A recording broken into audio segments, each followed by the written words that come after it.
CPIM Paschimbanga, আমাদের party CPIM এর পশ্চিমবঙ্গ রাজ্য কমিটির সভা গতকাল শেষ হয়েছে। সেই সভার সিদ্ধান্ত অনুযায়ী রাজ্য সম্পাদক মণ্ডলী কে দেওয়া হয়েছিল সিদ্ধান্ত নেওয়ার ব্যাপারে অধিকার। সেখানে রাজ্য সম্পাদক মণ্ডলীর সিদ্ধান্ত প্রতিকুর রহমান শত্রু শিবিরে যোগ দেওয়ার জন্য এবং পার্টি বিরোধী কার্যকলাপে লিপ্ত থাকার জন্য তাকে আমরা বহিষ্কার করছি। এখন যে পথ বেছে নিয়েছে মার্ক্সবাদী পথ ছেড়ে, সেখানে সে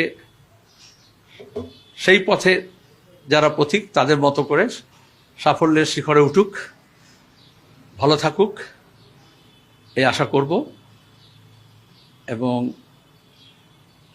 a man is known by the company he keeps, so let him enjoy his new company. কিন্তু আপনাকে একটু ইমোশনাল লাগছে কেন? কিন্তু কালকে বলছেন আপনি যেটা সন্তান হারানোর সময়, আজকেও দেখছি আপনার একটা অনেকটা ইমোশনাল হয়ে পড়ছেন। দেখো, মার্ক্সবাদী পথে বা সিপিআইএম বা কমিউনিস্ট আন্দোলনে আবেগ থাকে, বেগও থাকে, আমরা কেউই অস্বীকার করি না। বৈপ্লবিক কর্মকাণ্ড যখন পরিচালনা করে পৃথিবী যে কেউ, তখন সেখানে তার আবেগ কাজ করে। কিন্তু যখন সংগঠন তৈরি করি আমরা গঠনতন্ত্র মানি, যখন রাজনীতি আমরা করি তখন কর্মসূচি মানি এবং আমাদের শ্রেণী স্বার্থ এবং শ্রেণী ঐক্যকে দেখতে হয়। আজকে যখন নয়া ফাঁসিবাদী যে আক্রমণ, তাকে প্রতিহত করার জন্য এবং আমাদের রাজ্যে যে লুট, চুরি, দুর্নীতি এবং বিশেষত ডায়মন্ড হারবার কেন্দ্রে ভোট চুরি থেকে আরম্ভ করে মস্তানি, গুন্ডামি, একটা গ্যাংস্টারদের রাজত্ব চলছে। সেই গ্যাংস্টার এর বিরুদ্ধে যখন লড়তে হচ্ছে, তখন বৃহত্তর খেটে খাওয়া মানুষকে আমরা ঐক্যবদ্ধ করছি।